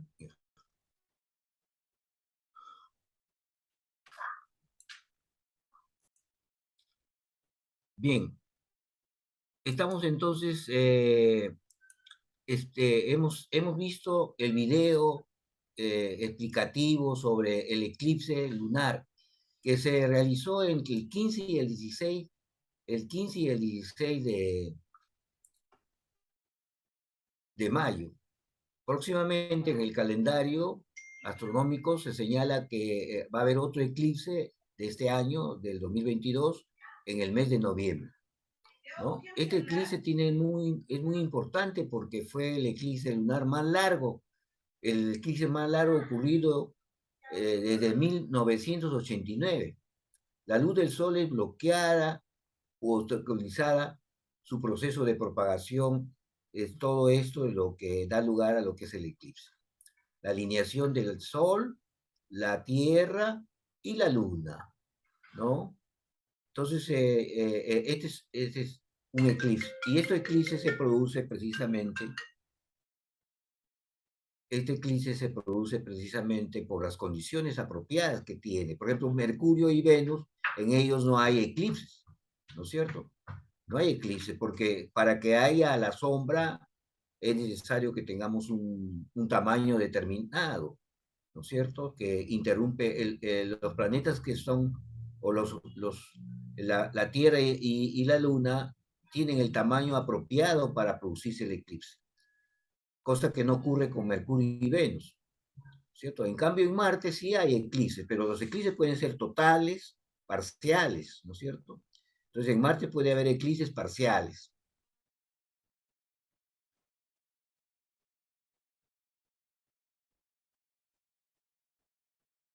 Bien.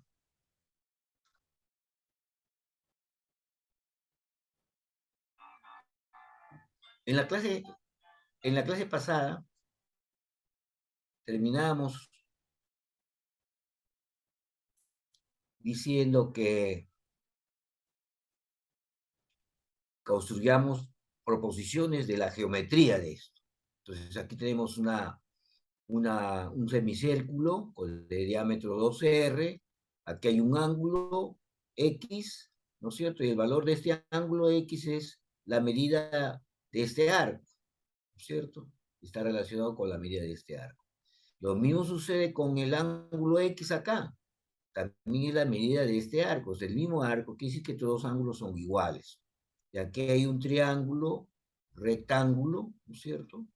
El complemento de este ángulo X, cuando es un triángulo rectángulo, sería este ángulo, ¿no es cierto? Este ángulo. Entonces estos dos triángulos son semejantes.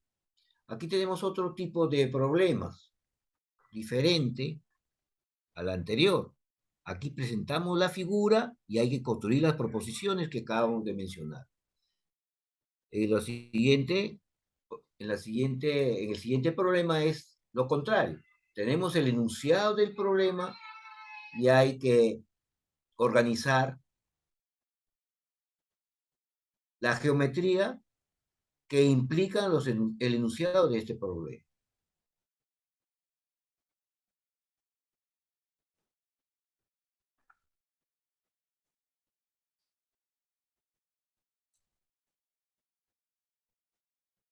Aquí había un detalle antes de explicar esta parte geométrica que no aparece en las diapositivas.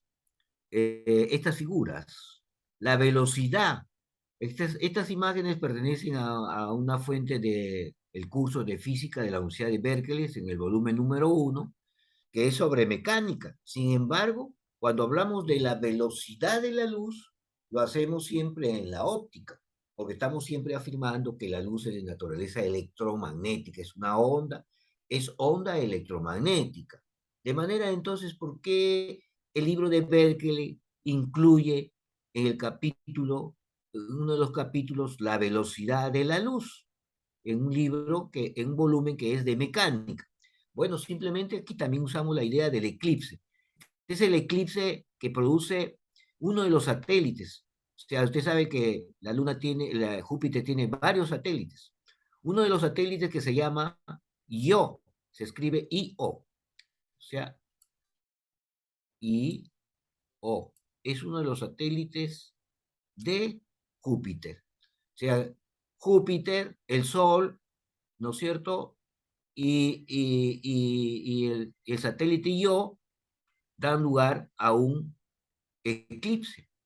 la salida, cuando se oscurece, se mide el tiempo con que se produce el eclipse, que hay oscuridad de uno de los cuerpos celestes, ¿no? En la que está ubicada en la sombra, y luego se mide la salida, y entonces con una ecuación aplicando las leyes de la gravitación, o sea, la ley de la gravitación es una ley de la mecánica, es una ley de Newton, la gravitación universal. Con la ley de la gravitación universal se puede medir la velocidad de la luz. Y esto lo hizo, fíjense ustedes, el año 1600, el año 1667, antes que existiera Newton, ¿no? Antes que existiera Newton, pues precisamente, sí, él pudo hacer la medida de la velocidad de la luz, utilizando la ley de la gravitación. No, ya existía Newton, ya estaba en conocimiento de Romer la teoría de la gravitación universal de Newton. Entonces él, con el eclipse de uno de los satélites de Júpiter, logró medir la velocidad de la luz. Aproximadamente no 3 por 10 a la 8 metros por segundo, porque es un número redondeado. La velocidad de la luz es uno de los objetos, o sea, es una de las cosas que más medidas han sido realizadas y cada día se encuentran mejores aproximaciones, incluso para calibrar un instrumento que tiene que ver con la radiación, el uso de la radiación, se prueba o se calibra verificando que se calcula con ese instrumento la velocidad de la luz de 300.000 kilómetros. Este fue Romer, pero en el año 1849 Fizeau, otro personaje, que hizo la medida de la velocidad de la luz, utilizando ruedas dentadas, ¿no? O sea, como un sistema que se llama estroboscópico. Cuando nosotros pasamos por una pared en la que esta pared está formada por barras y que dejan espacios visibles del interior de la zona, entonces cuando nosotros nos movilizamos vemos como si fuera un continuo. Esas imágenes se llaman imágenes estroboscópicas. Y aquí, como ustedes pueden apreciar, que la óptica para producir la información que deseamos, como es el caso de Fizeau, utilizando una rueda dentada y un sistema de lentes que son dispositivos ópticos que me van a producir imágenes.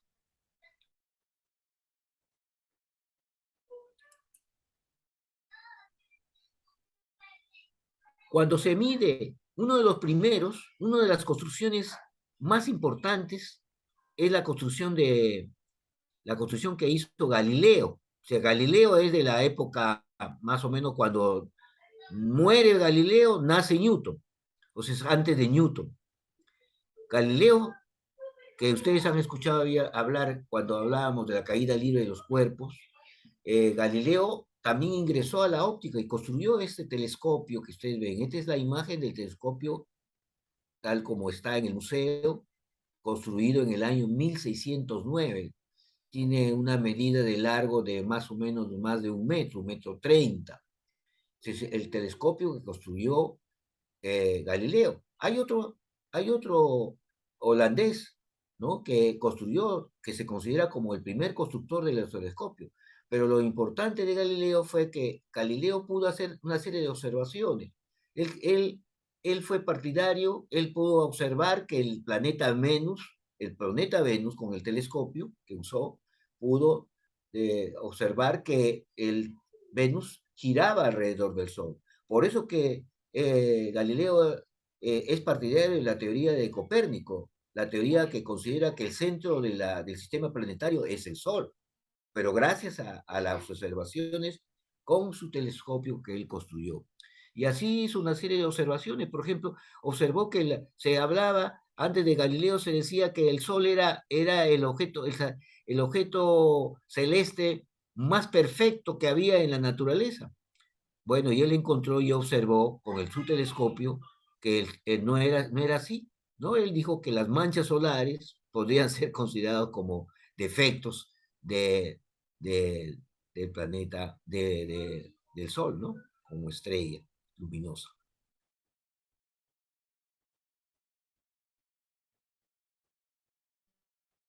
¿Y por qué está esta tabla aquí? Esta tabla está aquí porque queríamos señalar que aquí aparece, si nosotros hacemos una ampliación, a ver, una ampliación, ¿sí? No sé si podemos observar aquí más amplio, pero aquí hay tres datos. La primera es la densidad en gramos por centímetro cúbico de los elementos de la tabla periódica. La segunda, el segundo valor se refiere a la concentración de la cantidad de cargas, o sea, de 10 a la 27 electrones por centímetro cúbico, ¿cierto? Esta es la cantidad, hay un número bastante grande de la concentración de electrones. ¿Y para qué está en la óptica? Para explicarles a ustedes, dime, Graviel, ¿me ¿Qué escucha pasa, Graviel? profesor?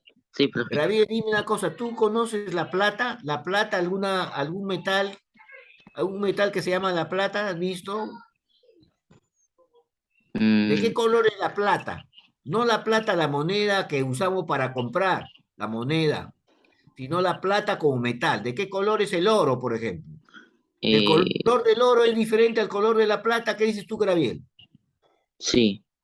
Es diferente, ¿no es cierto? La plata decimos que es de color blanca, ¿no es cierto? El oro de color amarillo. Luigi, ¿tú tienes alguna idea de... Luigi, ¿me escucha Luigi? Sí, profesor. Luigi, Luigi, ¿tú sabes por qué la plata tiene ese color y el oro tiene otro color? Sí, ¿Ah? eh, conozco algo del tema. La ¿Sí? plata es de... La plata es de color blanca, ¿no es cierto? Sí, y El el oro cobre también tiene otro color. sí, Pero tú sabes, el aluminio tiene otro color. ¿Por qué tiene ese color? Eso tiene que ver, te lo voy a decir, Luigi, tiene que ver con la concentración. Por ejemplo, la concentración, el oro. Aquí está, en esta columna está el cobre, la plata y el oro. ¿Cuánto de concentración de electrones de carga o de concentración de electrones por unidad de volumen tiene el cobre? El tercer número que está aquí, ¿qué número es? ¿Dos? Luigi, dos- dime, ¿qué número es? 256. 2,56 centímetros por centímetro cúbico. O sea, hay una cantidad de electrones por centímetro cúbico, grande, ¿no es cierto? Porque imagínate, 10 a la 27, 2,56 por 10 a la 27 electrones por centímetro cúbico es la cantidad de concentración que tiene de electrones. La plata, ¿qué cantidad es? ¿Es igual o es diferente? A ver, la plata, Luigi, La plata, también tiene 2, punto 48. No, punto 48 es, 89. 89, 89, ¿no? Eh, 89 por 10 a la 27, o sea, tiene más electrones. El oro, ¿cuánto tiene el oro? Luigi, el oro tiene, el oro tiene 2.88. por 10 a la 27 Ajá, sí. electrones por centímetro cúbico, o sea, tienen diferentes densidades ópticas. ¿Tú Eh, alguna vez has visto cómo es el color cómo pintas el color del océano, Graviel? ¿De qué color pintas el océano? Del color celeste. Del color celeste. ¿Por qué? Si cuando tú coges un vaso de agua del mar, ¿es de color celeste? No. No, ¿no es cierto? Entonces, ¿por qué existe ese color? Porque cuando tienes una gran cantidad de concentración de agua, hay efectos colectivos. Con la luz solar, por ejemplo, vemos que este es el color que tiene el océano que toma cuando está en grandes cantidades. El cielo también no se pinta de color azul, ¿no es cierto, Luigi? el cielo también sería un celeste, profe. Azul Claro, no. ¿por qué? Porque, ¿acaso de qué está hecho el cielo? ¿Qué cosa es el cielo para nosotros? Eh, Es la atmósfera, ¿no es cierto? La o- atmósfera, ¿qué cosa contiene? Oxígeno, nitrógeno y otros gases, ¿no es cierto, Luigi? profesor. Entonces, esa La luz, hay un efecto que se produce, el color, que tiene que ver, que se llama efecto Tyndall, o en general podemos decir es un efecto colectivo, grandes concentraciones. ¿Ustedes han visto ese material plástico que sirve para forrar los cuadernos? Para forrar los cuadernos se llama vinifán. Entonces ustedes Sí. ven que cuando está embobinado tiene un color, pero cuando le cortamos un pedacito es un color transparente. Eso es el efecto colectivo. Y todo eso se debe a la interacción de la radiación con los electrones, con la densidad de electrones. O sea, los colores de los metales es un efecto óptico. Esto ya lo hemos explicado. Y este también es una aplicación de que por qué nosotros, cuando hubo el eclipse del 15 y el 16 de mayo de este año, del 2022, fue posible ser observable el eclipse en esta parte del planeta, o sea, todo el continente americano, o sea, América del Sur y América del Norte, parte de América del Norte, fue visible el eclipse total lunar, ¿cierto? Entonces hay opciones en las que se produce eso. Esto es lo que estamos viendo de la explicación de construir proposiciones de esta geometría. Uno podría decir que los triángulos A, M, P, no se olviden que el punto de un triángulo, de la letra que va en el centro, es donde está el ángulo recto, es el ángulo recto, ¿cierto? Este ángulo que forma aquí es el ángulo recto. Y ese ángulo recto también hay en otro triángulo como este, ¿no es cierto? El triángulo MPB. Son triángulos que son semejantes. Y cuando dos triángulos rectángulos son semejantes, como ya sabemos que tienen ángulo recto, para que sean semejantes, los triángulos tienen que ser iguales ángulos. Entonces, este tiene el mismo ángulo que este otro ángulo X, este triángulo chiquito. El ángulo que sigue acá es el complementario del ángulo X. Digamos, el ángulo complementario de, si el ángulo X fuera igual a 53 grados, el complementario de ese ángulo sería la resta de 90 menos 53, sería 37 grados, ¿sí? 37 grados. Entonces, este ángulo X tiene el mismo complemento, ¿no es cierto? Todos los ángulos son iguales y los triángulos son semejantes. Entonces uno puede construir otra proporción, que AB es igual a 2R. Y así podemos encontrar relaciones de proporcionalidad, porque dos triángulos son semejantes y sus lados son respectivamente proporcionales. Ahora, estamos entonces con la proposición siguiente. Vamos a ver. Con la proposición siguiente, no le he puesto en el Jamboard, pero lo podemos ver aquí. ¿Cómo me dice acá? Dado un cuarto de círculo, ¿no es cierto? Cuarto de círculo. Entonces yo lo que hago, dado un cuarto de círculo de radio R, entonces el trabajo consiste en hacer un círculo. Digamos, aquí voy a poner un círculo, sí, voy a dibujar un círculo, vamos a poner si me sale, este es, sí, vamos a ver.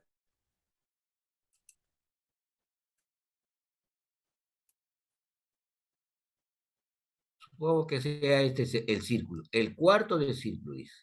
Dice, ya está, esa es construcción geométrica del enunciado de una proposición. Aquí dice, dado un cuarto de círculo de centro O de radio R, limitada por dos radios, OA y OB. ¿No es cierto? Aquí tenemos que poner las letras. Este es el centro O, podemos poner este es OA, ¿no? No me indica si es aquí o es acá, pero vamos a ponerlo ahí, y OB. Entonces, aquí podemos poner R, y aquí también podemos poner R. Bien trazado con la regla, entonces tenemos el radio. Estamos diciendo que dado un cuarto de círculo de centro O de radio R, limitada por dos radios, OA y OB, uno de sus extremos, de sus puntos M, se proyecta sobre OA. Se proyecta. ¿Qué significa proyectar? Proyectar significa, si yo escojo aquí el punto, vamos a suponer que yo escogiera el punto M. Este es el punto M, ¿no es cierto? El punto M. Entonces yo le pongo acá la letra M en esta espita, indicando que lo voy a proyectar sobre OA. O sea, proyectar significa trazar una perpendicular con líneas punteadas, así, así, así, sobre OA. Eso es lo que está diciendo el enunciado del problema, sobre OA. Ahora hay que determinar el ángulo AOM, que es igual a X. Entonces el ángulo determinar el ángulo AOM, o sea que estamos hablando de una cosa como esta, una cosa como esta. OAM, vamos a trazar de aquí hacia M, bien trazado con mi regla, que no la puedo hacer yo bien, exactamente. Este ángulo, ¿cuánto vale este ángulo? Está pidiendo. ¿Cuánto vale este ángulo? AOM, ¿no es cierto? Entonces, ¿qué debo hacer? Ya ese es el proceso de solución del problema. Pero aquí hemos construido lo que dice el enunciado. Este es el ángulo AOM que le llamo X, ¿cierto? X. Calcular ese ángulo. Entonces ya es un problema de operación, de cálculo, pero basado en todo en una serie de reglas. Aquí tenemos, por ejemplo, que este ángulo formado con esta cuerda que es el radio, ¿sí? Es un ángulo central. El ángulo central es igual a la mitad de este arco, por ejemplo, ¿cierto? Son propiedades de la geometría. O sea, en la circunferencia se pueden formar ángulos con cuerdas. Cuerdas son los valores, son los segmentos o rectas que cortan a la circunferencia. Yo tengo acá, por ejemplo, una circunferencia, ¿no es cierto? Trazo una recta, si trazo una recta, esta recta corta este punto y este punto, esa es una cuerda. O sea, esto da lugar a una serie de denominaciones de ángulos. Este ángulo que yo trazo otra cuerda, este es el ángulo interior, se llama, el ángulo, ¿cómo se llama? Inscrito se llama, un ángulo inscrito. El ángulo que estamos acá hablando de AOM es un ángulo central, o sea, el centro del vértice del ángulo es el centro de la circunferencia, por eso se llama ángulo central. En eso consiste este tipo de ejercicios. ¿Y por qué es importante? Es importante porque las personas que construyen estas figuras significa que están entendiendo el enunciado del problema, ¿cierto? El enunciado del problema. Y ahí es donde terminamos la clase de hoy. Les agradezco por haberme escuchado y los veremos el próximo sábado, que es la última clase. Traten de estar presentes porque va a hablar el profesor Alfredo, que creo que trabaja en el colegio donde ustedes están estudiando. Muchas gracias por la clase de hoy día. Hemos tenido la participación del doctor Leandro Rodríguez, que nos ha hecho recordar la heroica intervención de Miguel Grau en el combate de Angamos. También hemos tenido al doctor Francisco Merino Jiménez, que nos ha ilustrado bastante con los instrumentos musicales de las antiguas culturas peruanas.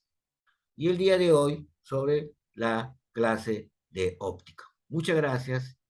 Hasta el próximo sábado.